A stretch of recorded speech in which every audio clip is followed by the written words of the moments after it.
Welcome everyone to the September Avid Partner Talk. We have one of our beloved partners here, Priscilla Seed, and she is an ergonomics and occupational therapist.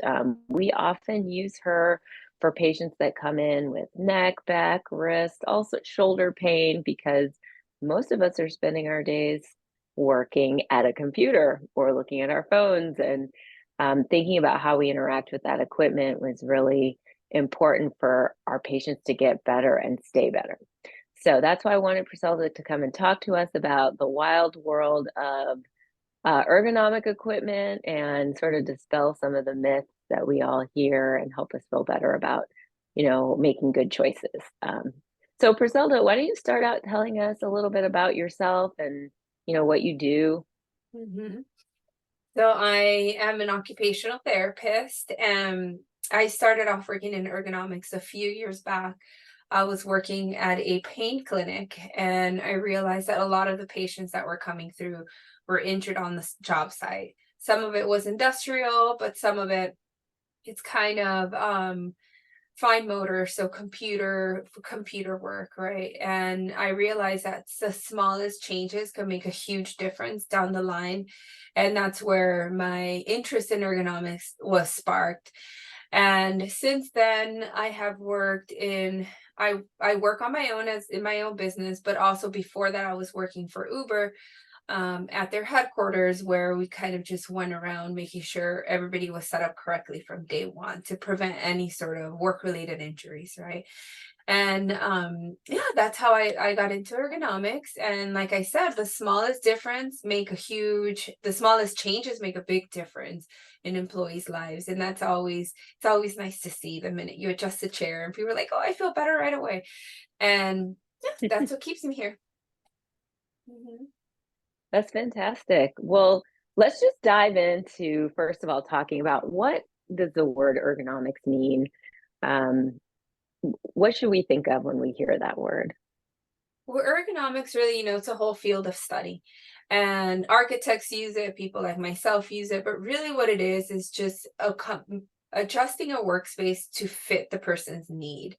And when you think about it that way, it's so how can you adjust a workspace to fit everybody? It's very hard. You try, but again, there's always going to be those people who fall out of the standard, which is very tall people, very short people, and we're all made differently. So it's very hard to do. Mhm. And as far as the word ergonomics goes to equipment, because that's what we're going to talk about today, it seems like there's really no regulation what you could call ergonomics. And a lot of people will create a new product and they'll call it an ergonomic keyboard or ergonomic mouse. So people assume that just because the name ergonomics is in it, then it has to fit them. But the reality is that it doesn't. It could be used very broadly. It's like I said, it's not regulated. So just realizing that ergonomics doesn't necessarily mean that it's for you. You're already ahead of the game when it comes to choosing equipment. Kind of reminds me of the word healthy, on food, Oh right? yeah. Nobody's Mhm. regulating that. You could just put Mhm. any term in front of it. So Mhm. there are so many products out there, and a lot of people think if they get the product that says ergonomic, then the work is done. So how Mhm. do they go about knowing if that product is the right one for them? So the first thing I tell a lot of the clients that hire me is know what it is that you need. So for example, if you're 6 feet tall, you already know that most chairs are not going to fit you. Most chairs are made for people who are 5'4" to 5'7", for example. And if you're 5'1", again, that's another thing you want to think of. You're like, oh, I'm on the really petite side. And you probably already find the world challenging already. Things are too small for you or things are too big for you. So starting off with that already is knowing what is it that my body needs, will really help you out. And also there are a lot of resources out there. I have a handout with how you should look when you're working, right? When it comes to a chair, when it comes to a keyboard and a mouse. So starting off with what should I look like, and then dive in. What do I need? What does my body size need? And I want to actually share a slide here, and let me say that. 5'4" to 5'7". There are a lot of people outside of that range. It seems very narrow. It is very narrow. And then the other thing people have to consider is there was this other client I saw this week, is she's 5'9", right? She's kind of close to 5'7", but she has a very long torso, which means her legs are shorter. Mm, So a regular chair fits her when she sits down in the seat cushion. However, the back doesn't support her because it's so short. And everyone is just made so differently. Arm lengths are different, yeah. hand sizes are different. You'll meet some people who are 5'7", right? That's standard, but they have very tiny hands. So a regular size mouse wouldn't work for them. They need something more petite. So all those things that you kind of grew up knowing that were a little bit off, that weren't like everybody else, those things, just realizing you have that and taking that into account when choosing equipment will make a big difference for you.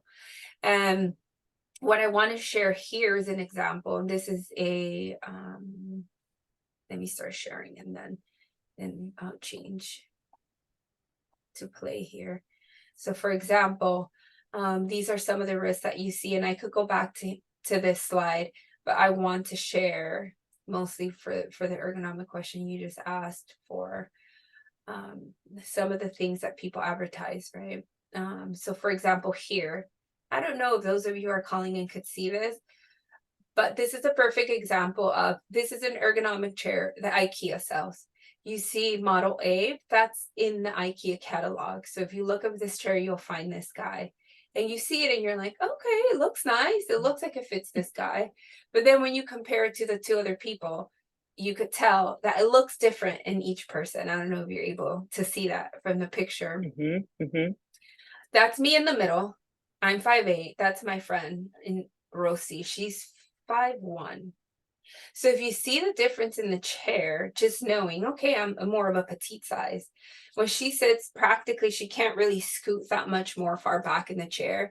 It's not touching her back because her legs are shorter than mine, for example. And if you see the person in A, I'm assuming this guy's probably has to be 6'2", because if you see where the chair fits him, it doesn't even go all the way close to his knee. So just knowing, okay, if I'm going to choose a piece of ergonomic equipment, is it going to fit my body? And this is a perfect example of one ergonomic piece of equipment and how it could fit numerous people, if that makes sense. Yeah. Yeah, it does. It's really interesting to see it all lined up like that. I mean, Mm-hmm. God, person And then, A definitely looks uncomfortable. so knowing this for everything, so keyboards and mouses, and I'll show different keyboards and mouses as well, but just keeping this in mind, this is just to open up your mindset about how not everything will automatically fit you just because it says ergonomics.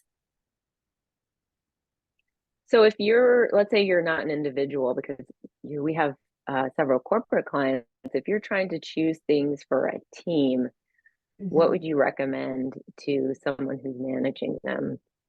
So for a team, there's always going to be those are going to fall out of the average, right? You're always going to have the 6 foot and you're always going to have the 4'11" person. But what you want to choose if you're choosing for a group of individuals is a chair that has the most adjustability. And I notice that when some corporate clients will purchase a large amount of chairs or desks because they're cheaper and they don't have the funds to get the most versatile pieces of equipment. And what happens is that sometimes when you go this route, you'll choose a chair that, for example, the armrests are too high and they're kind of making everyone shrug their shoulders, or they're squeezing everyone between the seats because the armrest is not adjustable, right? The backrest might not come up high enough, or it'll be so far back that everyone's not even using it, right? So taking a look at these features of the chair, what adjustability does the chair have? Maybe the seat pan is fixed and it won't come out, so it's not really going to work for people who are on the taller end. And if it comes out too much, and then it's not going to work for the people who are on the shorter end. So you have to ask yourself, how versatile is this chair? And chairs basically have a numerous amount of adjustments, which is the backrest comes forward, goes back, the armrests come up, come down, the seat pan comes out or in. and also lumbar support. Maybe some chairs have it, maybe some chairs don't. But knowing the amount of adjustability a chair can have is definitely going to help you. So I would say if you're going to choose for for a group of people, choose the chair with the most adjustability. And if you're ever caught with the decision, do I need armrests or not, just ditch them. Honestly, armrest, they don't do very much. They're there for resting. So if you're going to lean back, you want to put your arms on there. But people should not work with their arms on the armrest. And that's one of those things that most people don't know. They assume that they're there to hold their arms up. And if the armrests are holding your arms up, there's probably something off with your desk and your arms are getting tired while you're working. You shouldn't really need them. Okay. That's a good tip. Yeah. So versatile. Just think about that if you're going to choose for a large group of people. Okay.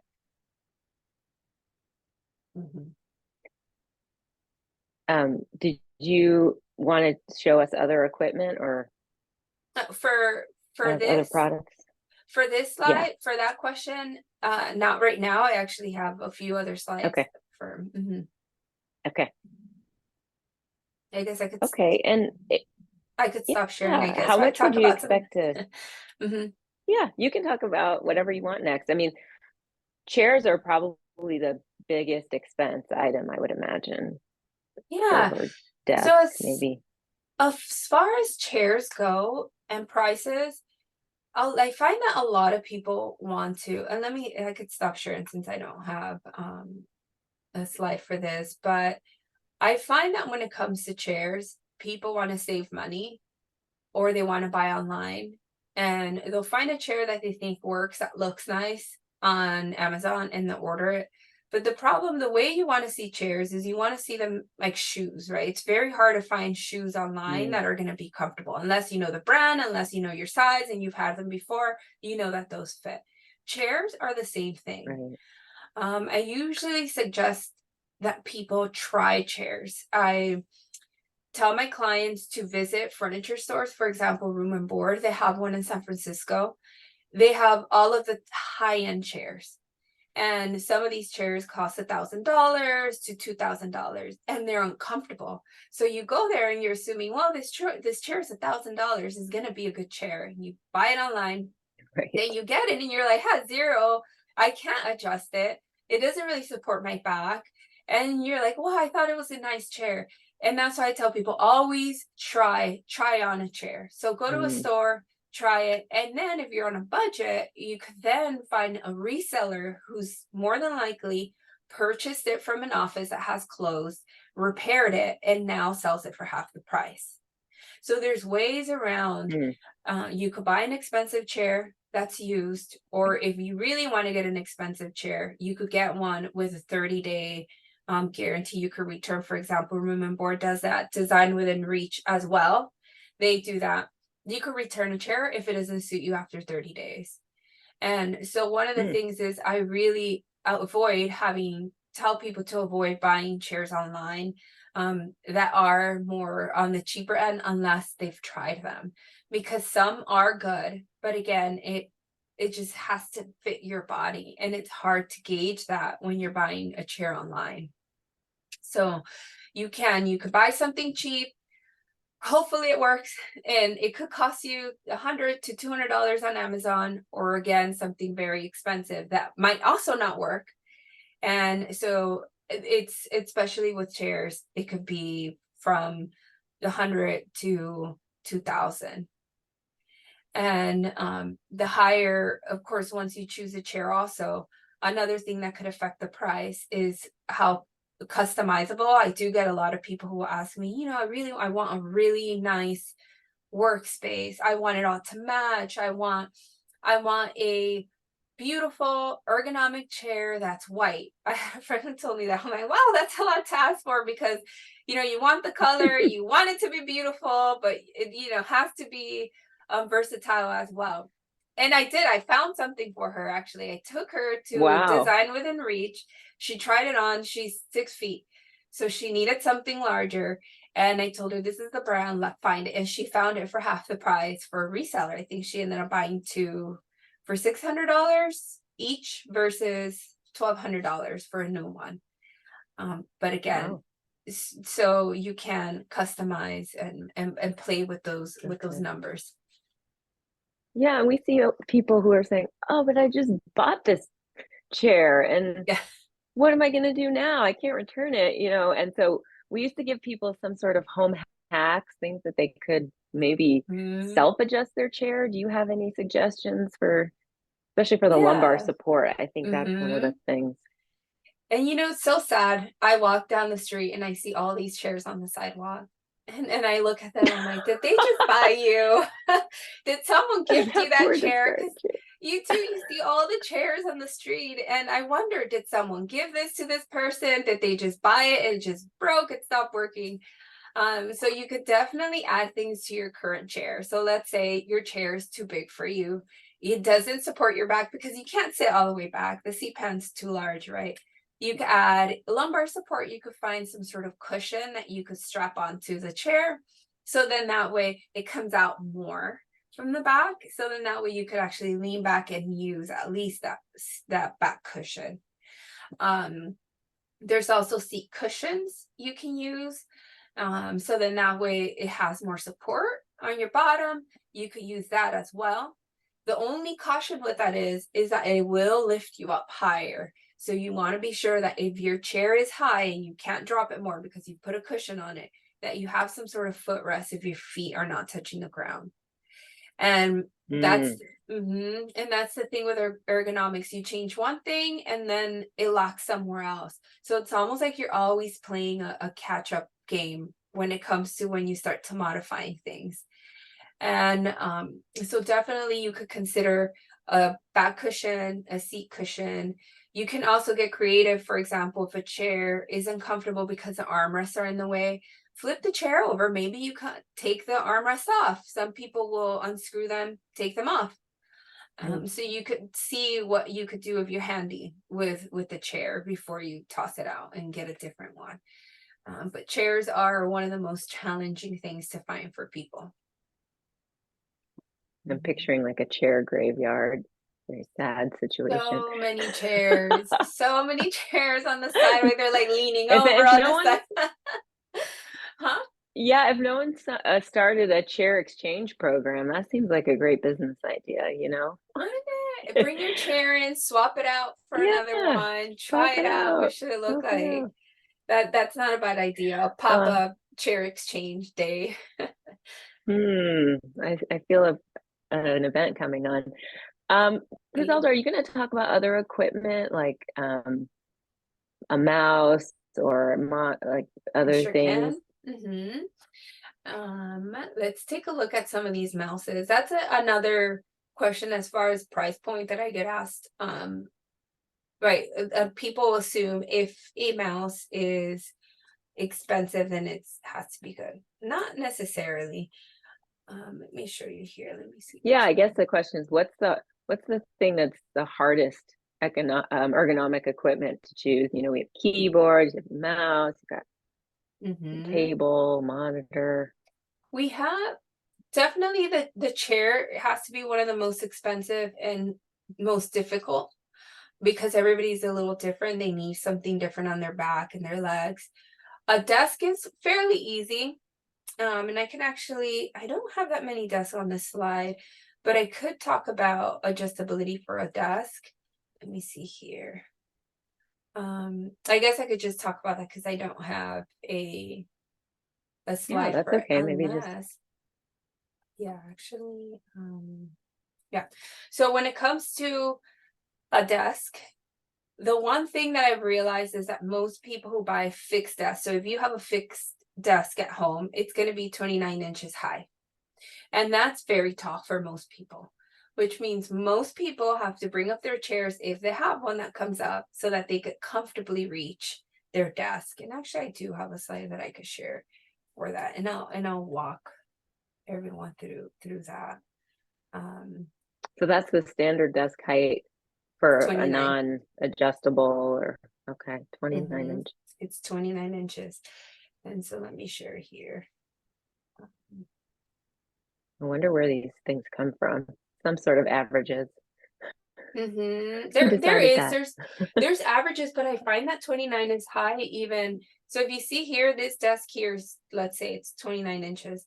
Even if you are a tall person, you have long arms. So your shoulder to your elbow length is long. And most people who are tall need a lower table. And so this is when things get a little Mm, tricky, right? So even if you are small, it could possibly work for you, but then you have your torso working against you. So even if you do have low, and I'll explain this actually. Let me take a step back. When you look at this guy, so one example, you see this picture, and I'm sure everybody has seen it. This is a neutral sitting posture, which is the posture that requires the least amount of energy to get work done. If you move away from this, if you bring your shoulders up, if you bring your elbows out to reach your table, for example, over 8 hours is going to put a lot of stress on the muscles of your shoulders, right? It could put a lot of stress on the muscles of your elbow, your neck, if you're leaning forward, trying to reach up your desk. It rounds the back, it tightens the chest, right? It moves the neck forward, and all of that, you start to feel achy. And I'm sure you see a lot of this. And yes, what I I was going to say, we see a lot of the mm-hmm, scapular, upper back, shoulder pain. mm-hmm. And the reason why that happens, you see here, this guy, he's trying to reach his desk. He's rounding his shoulders. Again, on the right, you see it as well, trying to reach for your Mm, items. And what happens here is I tell people, okay, so how should you set up your chair? Because you're moving back, right? You have this tall table. How should I set it up correctly? Ideally, you have to set up your chair, so that your arms are high enough so that when you put your elbows out, you put your arms out a 90-degree bend, like this guy has it. You have your keyboard and your mouse right at your fingertips. So your chair always has to come up high enough. And if you have a fixed desk, more than likely your chair won't come up high enough to free underneath so that the table's right underneath your elbow. So this is something that starts to happen. So then people don't really understand, like, why am I feeling this way? Why are my shoulders feeling this way? And it's because your desk is too high. One thing that you could do is attach a keyboard tray. That's one solution for a table. Or you can also get sit to stand desk, something that drops down low enough. And then that's a whole nother challenge as well. So why is that challenging? Is yeah, because actually, that was a question. Oh, no, finish. Sorry.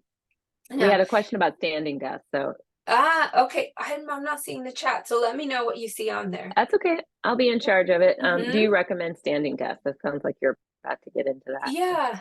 So I do recommend them. Not all people stand. And if you are going to buy one, I'll get into the topic I was just about to talk about. If you are going to buy one, you need to figure out how low your desk should go. So even if, let's say, you're not really using it that much for standing, you just want it, let's say you plan on standing, but then you don't use it for standing. The good thing about a sit-to-stand desk is that they do drop below 29, which is one of the biggest issues that people experience with a desk. And that means that it does give you a little bit more clearance, so that your chair is all the way up, and that you do have your desk comes down to your elbow height. And so you're eliminating all of that shoulder flexion, that shoulder abduction, the shoulders coming up, right? The leaning forward to reach your items. All of that gets eliminated when your desk comes down to the height that's meant for you. And so let's say you're going to buy a sit to stand desk. One of the things that I tell people is sit in your chair comfortably, put your feet on the ground. Okay, and now measure the space from the tip of your elbow to the floor. And for some people, that's going to be 24, 25, maybe 23, maybe even 22. And that's how low you want your sit to stand desk to drop. And that's when things get challenging, because a lot of desks, a cheap desk on Amazon that costs about $300 might not come down to 23, 24. It'll probably only come down to 25, 26, and you're stuck with the same problem. Then you're like, but I bought a sit to stand desk so that I could feel comfortable, but why do I still feel all this neck tension? Why am I still rounding my back when I'm working? It's because you're still trying to reach your desk. And I don't know if that was a lot of information going out, but that's what I recommend. If you are going to buy a sit to stand desk, make sure that it fits you. So sit down, put your feet on the ground on your chair, and measure the tip of your elbow to the floor, and then find yourself a desk that will go down to that height. So then that way you could comfortably drop your desk. And then when you want to stand up, you do the same. You want to bring it up to the same Mm-hmm. height. So if you're very tall, if you're 6'2", most desks might not come up as high as you need them to. So you'll have to start looking into, and this is for those who are tall, and these are for the petite people. You need a desk with a wide range, right? A desk that's going to come down to 22 and that's going to come up past 51, for example. And these are called extended legs. So that's one of the things that you want to look at when you're searching. And I think, is it Javis, the brand, they have extended legs. Resellers have them too. Mm-hmm. They have extended legs as well, so you could find them for a cheaper price. You could try those, but Amazon, very hard. I haven't, I think maybe there's 1 or 2 desks that have that when I've searched Amazon. So it is a little difficult. So first determine if you fall within that bracket. If you don't, then you could just go ahead and buy something that's a little cheaper and use it every hour. Stand up for 15 minutes. You don't have to stand for more than 15 minutes. It's a lot, especially if you're sitting there typing. It's very hard on the joints. It's different if you're shifting your weight, right? If you're moving side to side. People are able to tolerate standing more. If you do buy a desk that's a sit to stand and you find yourself that your legs are very achy, just sit down. You could walk around as well, walk around for a few minutes, even longer than that, and then come back and sit down. It isn't a standing desk. I don't feel that it's necessary, but it is nice to have. Yeah, and it's not an antidote, right, to the problems that you're going to face because you're still in a static posture. And like you said, most people can't maintain this perfect positioning while they're standing. What do you Exactly. think about the pads that people want to stand on, for shock absorption? Does that help? I usually don't recommend them because if people feel achy when they're standing, I tell them to just sit. It's probably better to just Yeah. sit. If you could use a well supported a shoe that's supporting your body, your foot. Hmm. Hmm. People have orthotics for their shoes. You could put those on if you're standing. And I know some people who work at home are barefoot. Well, you have your shoes there, so you can put Hmm. them on. The issue with the standing mats are that they get in the way. So if you want to go from the proper recommended sit to stand, right? So you stand up for a few minutes, maybe 20 minutes or so, then you sit down, then it gets in the way. You kind of have to pick it up and move it, or you can't really move your chair. You can't put your chair over it because it's hard to get it up there, especially if it has like the little like those little mountains that it has on there. So I think more than anything, they're just cumbersome. Hmm. Yeah. That makes sense. We had a Mhm. few patients doing the kneeling chairs Mm, for a while, and yeah. it didn't seem like they were really comfortable. It seemed like you were exchanging one problem for another, but I don't know Mhm. if you have any thoughts about that. I don't recommend them. They just create a lot of tightness everywhere, and I'm sure you've seen it in the knees and the hips Hmm. because you're Hmm. very constrained. I don't know. It just doesn't. I don't recommend them because of that. I had a friend who bought one and she's like, "What do you think? I feel great." But she tells me, "But my knees are so tight, but it's okay. I go do yoga after." I said, "Well, you shouldn't feel you don't want that. You don't want to have to go rush to do yoga because you're in pain. It should be because you feel good, right?" So I don't recommend them. The yoga balls, that's another one. Unless you have the perfect sitting posture, which most people don't. I don't recommend them. There are these other type of chairs that they're called almost like pogo chairs that move around a lot. Hmm. Those could be a good solution for some people. But again, if you have a very like poor posture, very weak muscles, um, buying these type of chairs to increase your muscle strength, that's not the reason why. Mm. Let me Yeah. drink some more. Mm-hmm. Yeah, take your time. While you're doing that, I'll say we have another question about Mm-hmm. keyboards, and I think maybe that was one of the things you were going to get Mm-hmm. into. we noticed that there's a big trend with for keyboards to be like really cute and small. Mhm. But then how does that affect people where their elbows are and Yeah. where their shoulders end up? Let me see if I don't have a picture about. Here we are. So first, let me talk about wrist deviation, which is on this slide. So wrist Hmm. deviation is when you move your wrist right to left and you see this little, it's very small movement and most people don't notice that they do it. They do it when they mouse and it could happen when a keyboard is too small. So if you're at the keyboard now, if you kind of just put your hands over the F and the J, you Hmm. either have straight neutral wrist, like in this picture, or you might have a little bit of a curve. So it might be coming in, right? The thumbs are kind of touching. And that wrist deviation over time could cause aches. And then you probably mouse in the same way. So right, you move your mouse right to left. And small, petite keyboards tend to do that. So I ask people, if you are currently using a keyboard that you're a little doubtful about, is this for me? Does it feel crammed? Right. So do you, or when you put your fingers over the F, the index fingers with the F and the J, are your thumbs touching? Does it feel like you could barely type? Then your keyboard is more than likely too small for you. Um, so you want to take a look at whatever keyboard you're using and you want a neutral wrist. And that's when some of these ergonomic type keyboards that flare out are Hmm. the ones for you. So I'm sure you've probably seen those. Microsoft Sculpt has one. Kinesis has one as well. Let me see if I have a picture of that. Um, I have it in some of the other slides. So sorry for flipping through all of these like that. That's But okay. here is one of the pictures there at the bottom. That one flares out. And this is a good solution. This was a compact one. It's small, it's on the go. It fits in people's purses or backpacks, and it creates more of that neutral wrist when you're working. And it's way better than, like, for example, this other one on the left. This one's also really good. I have it. It does last long and I don't use it all day long, but it's good for if I have to sit down and quickly, document a few things. I could use something like that. So that's what I would say Mm. is take a look at the keyboard you're going to use, and is it making your wrist deviate? If it is, more than likely it's too small for you and you need something that's going to flare out more.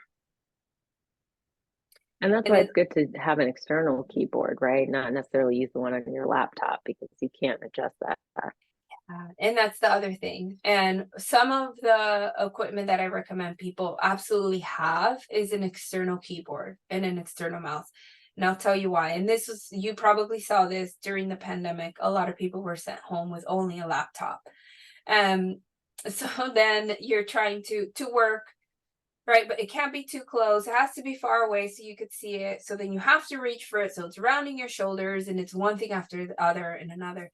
And people got weighing up, okay, well, why don't I don't want to look down, it's hurting my neck. Let me prop up my laptop. And a lot of people did that, but some people didn't get a external keyboard and mouse. So External now they were keyboard, yeah. reaching up.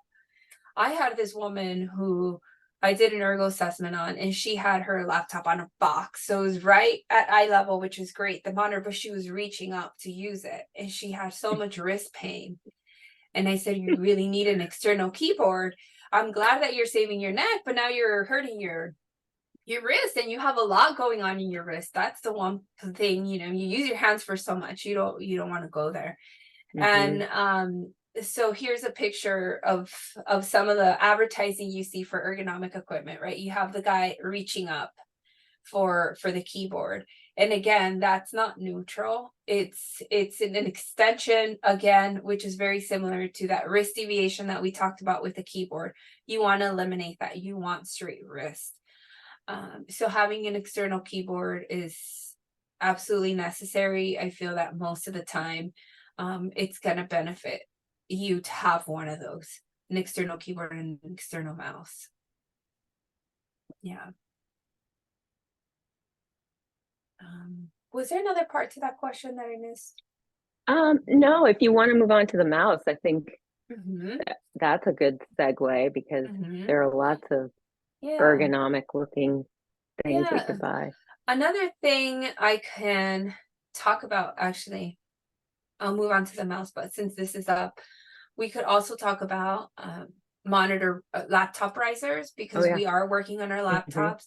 These are some of the on the go pieces of equipment that collapse and fit in anything. I love this piece, the one on the right. That's the size of the cell phone.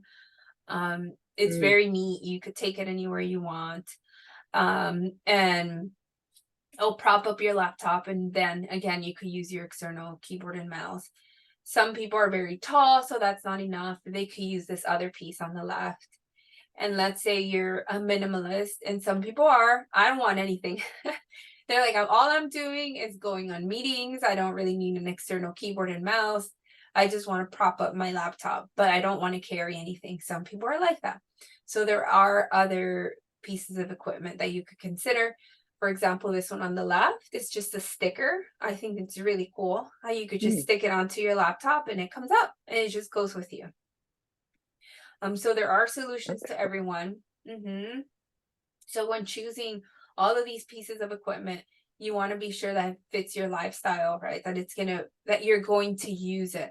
Because I find that a lot of people Hmm. will buy all these things and they kind of just sit there. And I'll do ergo assessments, people at their offices, and they have two monitors, an external keyboard, external mouse, and they're only using their laptops. It's because they haven't found that routine all the time. So they haven't, and then their Because they're desks are sitting on the super couch, high. right? Well, it's just, you start working, you forget, and you just forget, oh, Yeah. until you feel achy. So what will you use? What's the most practical, right? Do you have to put it away at the end of the day? Are you going to take it with you somewhere? So purchase equipment with that in mind. And then some people at some point they have these injuries, so they have to carry the larger keyboard, they have to carry a bigger mouse, and that's fine. So now I'll go into the mouses here. There are, again, when it comes to mouses, that's another one that's really difficult, especially if you have pain. And if you have pain in your hand, if you've had carpal tunnel or you have other conditions, finding a mouse that works for you could take time. And you could buy one, it could be too big. So you're overextending the thumb, right? And then you end up with another problem. A lot of mouses, for example, this one has, if you go on the Logitech website, they'll have charts so that you can measure your hand to see if it fits your hand. So that's one way you could do it. And these are some of the more expensive brands will give you charts so that you can measure your hand. Some people love trackballs, some do not. Some people will Mm. alternate depending on the kind of pain, right? Sometimes they have to rest it, so they have to use another something else on the left if you're right-handed. It really just depends. Again, that's another thing you have to try. I like the I like the transport, the small petite. Let me see where that slide is. I'm like flipping all over the place here. Sorry, guys. I don't actually have a picture of it. Um, I don't have a picture of it, but I could actually show you mine. This is a Mm. little transport mouse. It's very small. I like it. I have large Maybe hands. stop sharing and Mhm. Griselda, could you stop sharing and then you'll be bigger? Yeah. Let me stop sharing here. There you go. And this is a small mouse, right? The battery life on it is amazing. It'll last for days. And then if you're working, you could just plug it in if the battery dies, right? However, if you have very large hands, something like this might not work for you because you're almost gripping it to be able to use it. Mm. And over time, that puts a lot of stress on the joints, which is also not good. So you want a mouse that comfortably fits in your hand, that's not overextending your thumb, right? And that it's not causing you to grip too much. So those are some of the things that you're looking at.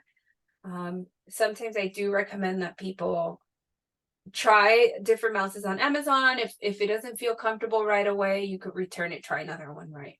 And then there's the more higher end keyboards that more, I mean, mouses that fit, there are large, kind of like the size of a keyboard. And instead it just slides back and forth. So there's also those as well.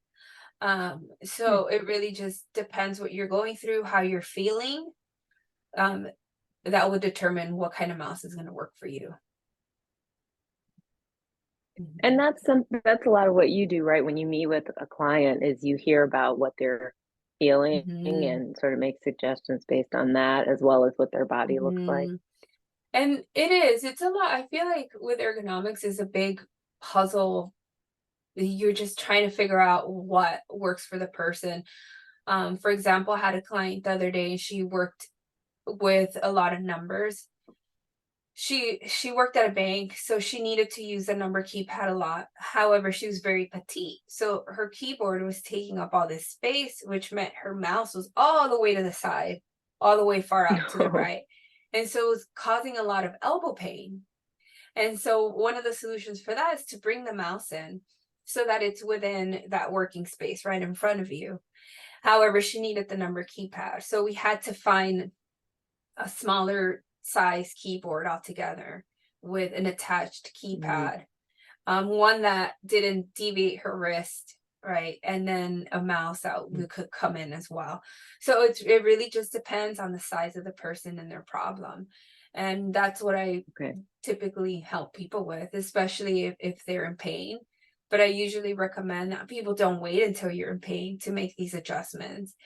Um, and Right. when we're young, when you're young and you're working, I see people with their legs up and they're doing all these crazy things. And then as you get older, you're not healing as fast. So you're like, why am I in pain now all of a sudden? It's like, well, it's been a lot of years of you working this way, hour after hour, causing, Mhm. trauma in these areas.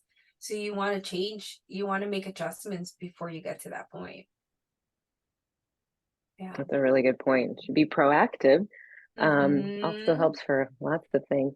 What do you Mhm. think about wired versus wireless equipment? And that's another thing to consider too. Well, what again, your lifestyle. Some I like, for example, now the laptops, I don't know how many of you have new laptops, but I feel like there's barely any ports on them anymore. I just bought a new MacBook, Mhm, and if I'm going to use my external monitor, I have to use one of the ports. And now I'm kind of left mhm, with, well, I don't have a USB anymore, so I need to get the adapter that goes on there. And it just becomes a whole, if you're working in a lot of spaces, where's this, where's that, and you just, well, I'm not going to use a mouse after, I'm just going to use my trackpad, and it could right. cause aches, right? So again, i I prefer and I recommend that people buy devices that are Bluetooth, that connect easily, that are rechargeable. So then that way, if you still have to work, you could just plug it in and it's charging and you're still using the device versus something that needs a battery and you don't have a battery, you can't find it.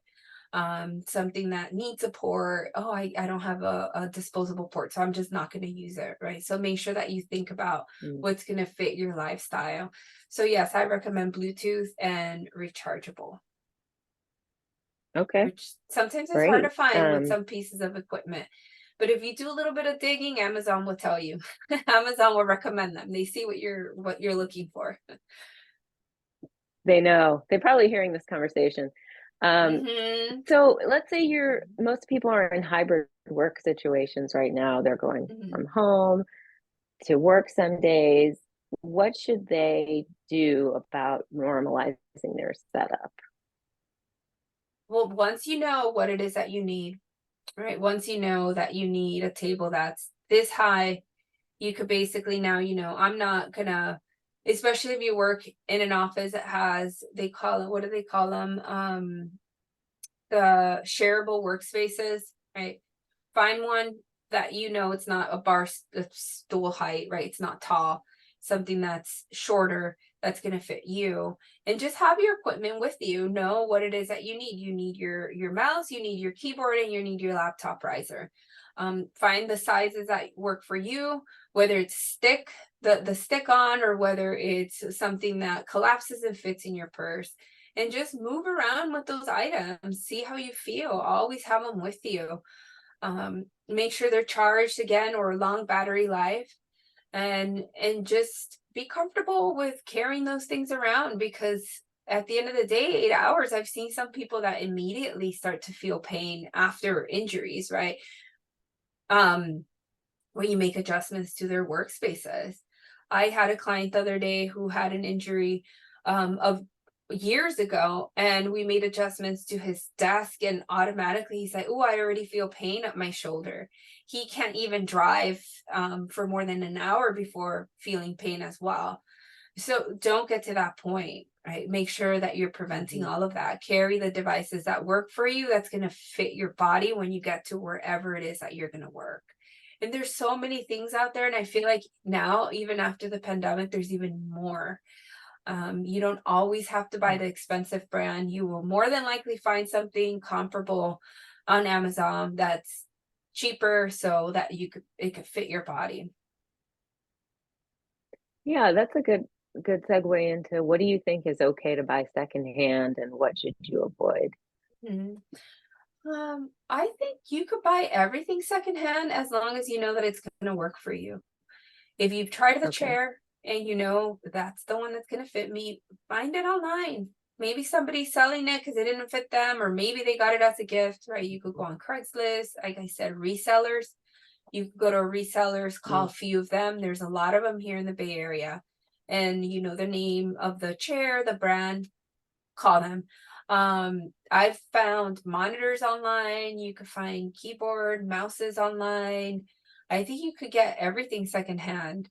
Um, I would just be wary if a chair is old, right? So if the cushion is no longer supporting, um, you might be a little wary of that.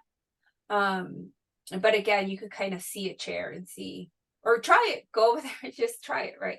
But I think you could buy a lot of Yeah. things secondhand. Okay. Actually, the question just came in. Do you Mhm. recommend mesh or leather office chairs? It's a preference. Some people get very hot. They run hot. So mesh is good. It lets a lot of air in, right? And leather looks Mhm. nice. And maybe you don't run so hot, so you could go with leather. It's really just a preference. I do find, however, that mesh, depending on the type of mesh they use, can stretch. So I've seen some chairs with Mm. the mesh that kind of it's molded to that person, so it's no longer supportive. So there's some chairs that are pure mesh, and they have that lumbar support built in. And then once you use it for a long time, kind of it caves in, and it doesn't have a reinforcement. So a lot of chairs will have reinforcement where it's actual lumbar support. So I don't know if you're sitting in a chair now, but you can move it up and down, right? Maybe you could turn a knob and you'll get more lumbar support. So I do find that mesh does kind of give in faster than actual cushion. Mhm. But again, Yeah, it, that makes it a lot just of sense. yeah, and it depends on the person's weight as well, right? How Mhm. long you're sitting in their chair for, how long you've had the chair for, are you sharing it with someone? If you are share with someone, sharing a chair with someone at home, right? You want something that's going to be more reinforced, so cushion might be better. Mm. Mhm. Yeah, well, we do have 10 more minutes, and I want to open up to more questions, but Mhm. when do you recommend someone seeks advice from an expert? Mhm. Well, I all the time. I would recommend that if you really want to optimize your workspace, you're not quite sure, you've tried a few different things. I mean, you could do it from the beginning, right? You can have me come in and say, hey, this is my budget. This is what I want to do. This is how I want to feel. You want to start off new. You could definitely save yourself some money by having somebody come in and just tell you what you need. If you've tried different things and you feel like something still doesn't feel right, you could have someone that makes self come in and see maybe there's adjustments you could make, or maybe what you have Mhm. altogether just didn't work for you, right? If you don't want any of that and you're in pain and you're not sure why, um, a lot of the time, some of my clients, their doctors recommend, hey, you need to go see this person because we're doing all these things and we have a feeling that it could be your work setup, because after you're done working, you feel like this. And a lot of people find that when they go on vacation, they come back. I was like, oh, I felt great on vacation, and now I'm back, and I'm Right. having this wrist issue Right. and this arm issue, and sometimes it's because of their setup.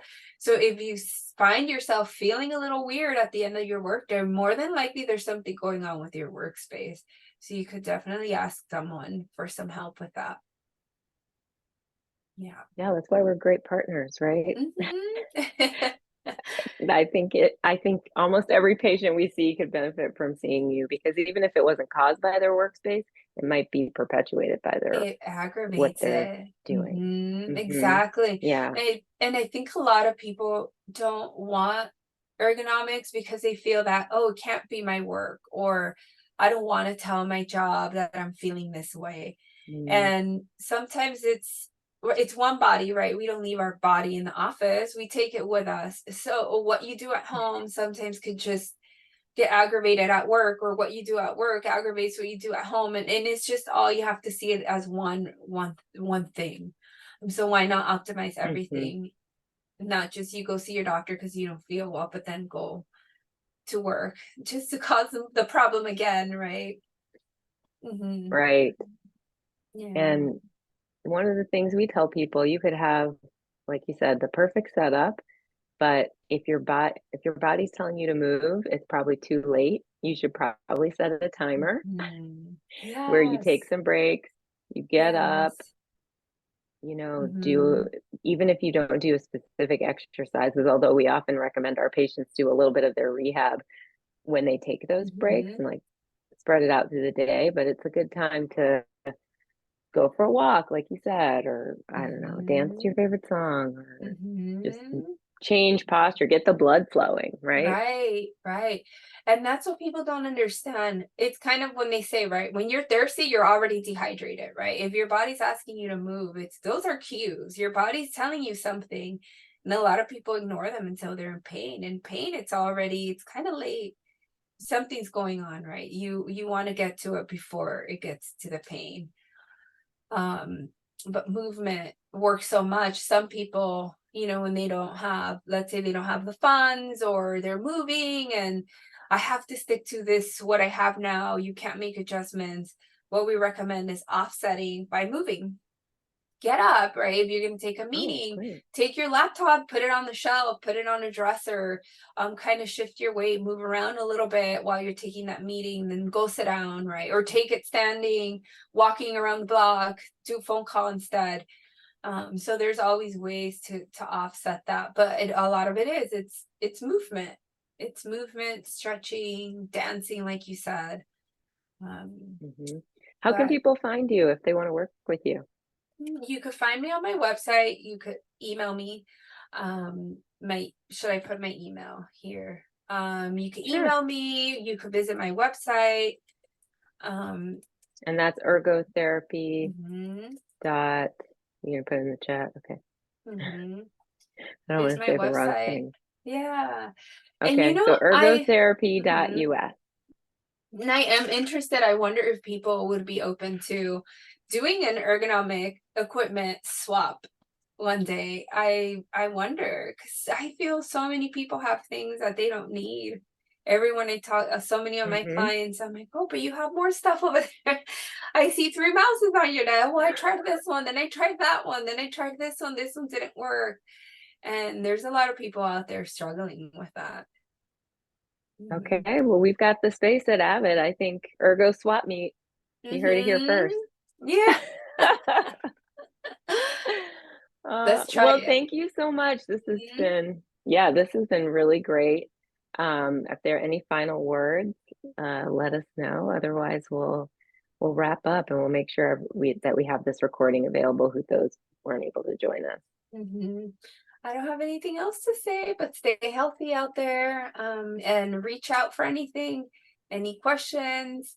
I have all of my equipment in my office in San Francisco. So if you ever want to come by and try some of those items, you definitely can. Just send me an email and see if we could coordinate. Wonderful. Thank you so much, Griselda. Of course. Okay. Have a nice Thanks day, everyone for everybody. joining. Bye bye. Bye.